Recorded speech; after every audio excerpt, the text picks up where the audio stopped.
नमस्कार सर, वसमत तालुक्यातून संदीप जाधव बोलतो. हां, बोला सर बोला. तर सध्या ढगाळ वातावरण आहे आपल्याकडं. रात्री आणि उद्या काही पावसाची शक्यता आहे का? नक्कीच. उद्या आपल्या भागामध्ये 26 जुलैला कोण्याही हालतमध्ये अच्छा. असा भाग बदलत पद्धतीची सुरुवात आहे उद्याची आणि सोमवार, मंगळवार ही जी 2 दिवस आहेत म्हणजे 27 आणि 28 ही सर्व दूरसारखी आहे. अच्छा, अच्छा. आणि ज्या शेतकऱ्यांना अपेक्षा आहे सध्या चांदणभरी वळणासारखं, हे ह्याच कालावधीमध्ये ह्या 2-4 दिवसामध्ये त्यांची इच्छा पूर्ण होऊन जाईल. अच्छा. कमीत कमी 30 जुलैपर्यंत अनेक शेतकऱ्यांच्या वळणाला पाणी लागलेलं असेल. मराठवाड्यामध्ये? हो, मराठवाड्यामध्ये सुद्धा. अच्छा. आणि 30 तारखेपर्यंत आपल्याला धीर धरायचा आहे. कारण की आता काय गरमीची लेव्हल आहे, उन्हाचा चटका पण आहे हो, हो. आणि वारे आभाळ आल्याच्या नंतर पहिलं कसं आभाळ आलं की वारे दामटायचे. हो ना. आता ती प्रणाली बंद झाली आहे. आता वारे आभाळ घेऊन येतील आणि आल्याच्या नंतर थोडी थांबतील पण. त्यामुळे गरमीची लेव्हल टिकून राहणार आहे आणि पाण्याचा थेंब देखील मोठा होऊ शकतो त्याच्यामध्ये. अच्छा, अच्छा. हं. आणि 30 तारखेपर्यंत आहे का सर आता असंच वातावरण? खरं सांगायचं म्हटलं तर हे वातावरण 10 ऑगस्टपर्यंत आहे. पण जे टप्पे असतात वातावरणाचे 4-4 दिवसाचे, आता हा हां, जो हां. टप्पा आहे हा आजपासून डेव्हलप होताना दिसतोय. बऱ्याच ठिकाणी जोरदार फटकारे पडतेत हो, हो. आणि उद्यापासून याच्यामध्ये थोडी दुप्पट वाढ होते. जे आपल्या 10 किलोमीटरवर, 5 किलोमीटरवर पडायचा तो आता 2-2, 3-3 म्हणजे आपल्या एक गावावर सुद्धा पडू शकतो उद्यापासून. पण अच्छा. संध्याकाळपर्यंत दिवस मावळपर्यंत आणि सोमवारी म्हणजे परवाच्या दिवशी 27 जुलैला हा हं, जो हं. काही टप्पा आहे, हा प्रत्येक गावामध्ये सुरुवात करणार आहे. अच्छा. जर याच्यातून 1-2 गावं, 10-5 गावं, एखाद्या तालुक्याची एखादी साईट जरी उघडली, तर 28 म्हणजे 2 तारखा अशा आहेत, की ते सर्वदूर सुरू करणार आहेत. हो. 29 तारखेपर्यंत महाराष्ट्रातील सर्व तालुके, सर्व जिल्हे तुम्ही विदर्भ विचाराल तर विदर्भाचे सर्व जिल्हे आले त्यामध्ये. लातूर अच्छा. जो कमकुवत भाग होता हं, हं. आणि खरं तर या भागाला परतीच्या प्रवासाशिवाय पाणी येतच नाहीये. पण या अच्छा. भागामध्ये पिकांना आत्तापर्यंत फक्त कपडे ओले होत नाही असाच पाऊस पडायचा आहे. हो. पण जो दिवसभर पडायचा आहे का, तो 15च मिनिटामध्ये पडून जाईल यांना परवापासून 28 पासून. 28 पासून. पण सुरुवात त्यांची आज झालेली आहे चाकूर वगैरे भागामध्ये, ती उद्या पण आहे. आता काय अच्छा. होतंय आपल्याला नाही पडला तर मग सुरुवातच झाली असं नाही म्हणतात शेतकरी. हो पण ना. लक्षात घ्या उद्याही आहे तिथे 27ला बी आहे. पण सर्वदूर नाही हे 2 दिवस. 28 पासून तिथे सर्वदूर होऊन जाईल. लातूर असेल, बीड असेल, परभणी असेल, मग मराठवाड्यातले एकंदरीत धाराशिवपर्यंत सर्व जिल्हे. आणि सेम ॲज अ कंडिशन विदर्भाची पण आहे. आज विदर्भाच्या अनेक भागांमध्ये मुसळधार सरी बरसल्यात. हीच हो, हो. प्रणाली उद्या दुप्पटमध्ये आणि परवा दिवशी तिप्पटमध्ये आणि 28ला चौपटमध्ये जाऊन सर्वदूरची व्याप्ती पूर्ण होईल.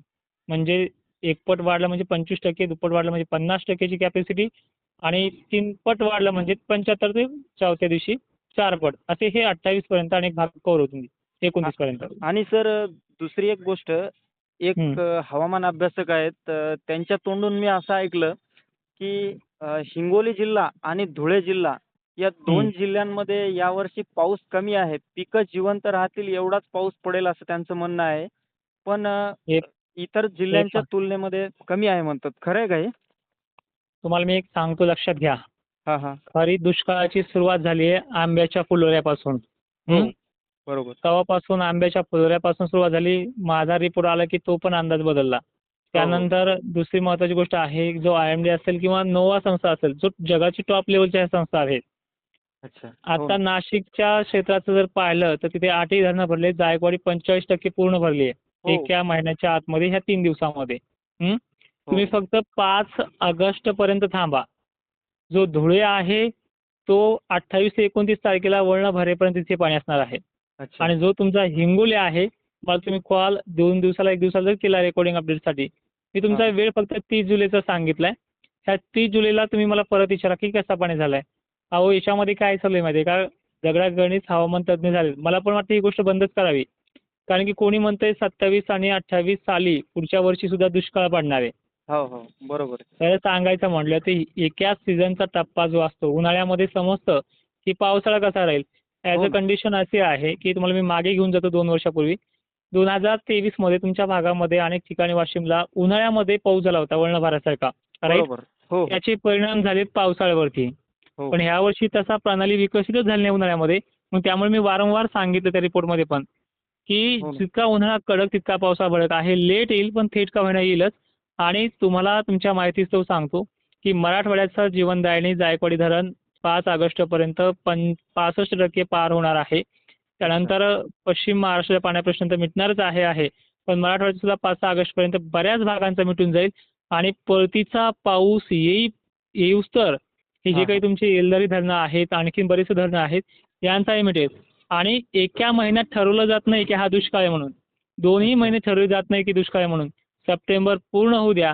मग हम्म. दुष्काळ 1972चा होताय का 2023चा होताय हे आपण लक्षात घेऊया त्या काळामध्ये. हो आताच ना. सगळ्यांना घाबरणं हे चूक आहे. बरोबर. कोणीही घाबरून जाऊ नका. बरोबर आहे सर. आणि आणि आपण खूप चांगली माहिती दिली सर. बऱ्याच शेतकऱ्यांचे या बाबतीत बरेच प्रश्न येत होते मी की तुम्हाला अजूनही प्रश्नांचे उत्तर देतो. हो, जेव्हा हो. जेव्हा 8-10 दिवसाची बखाड पडली, उन्हाचा चटका वाढला, हवाचा चिठ्ठा दिसत नव्हता, हो. त्यावेळेस सुपर एल्निनोच्या बातम्या येतात, न्यूज असेल किंवा इतर हवामान तज्ञ असतील. हो ना. हो. ज्या वेळेस पाऊस सुरू झाला त्यावेळेस तुम्ही त्यांच्या अपडेट्स पहा सगळ्यांच्या. हो. त्या बदललेल्या असतात. इथे अलर्ट, तिथे अलर्ट, न्यूज पासून त्यांच्या लोकांपर्यंत. बरोबर. बाकी काहीच नाहीये. आणि तेच लोक पुढील 2-2 वर्षाचे अंदाज देतात की 27ला दुष्काळ आहे वगैरे. अरे तुम्ही 8 दिवस सुद्धा टिकून सांगत नाहीये. ज्या हो ना. टायमिंगला शेतकऱ्यांचे पिकं करपत होते, त्याच अपोजिट साइड शेतकऱ्यांची काळजं पण करपत होते. त्यावरती परत मीठ चोळण्याचं काम केलंय. हो, पण हो. धीर दिला नाही. आज तो धीर मिळतोय अनेक ठिकाणी आणि मिळत जाणार आहे. हे साल 40% भाग 2025 ची बरोबरी करणार आहे. आणि राहिलेला 60% भाग 2024 ची बरोबरी करेल. एवढा चांगला कालावधी आहे आणि हे आपल्याला पुढील काळामध्ये पाहायला मिळेल. हो, हो. बरोबर आहे सर. नक्की धन्यवाद. धन्यवाद सर. आपण खूप चांगली माहिती दिली. याबद्दल आभारी आहे. Thank you sir. नक्की धन्यवाद. हो.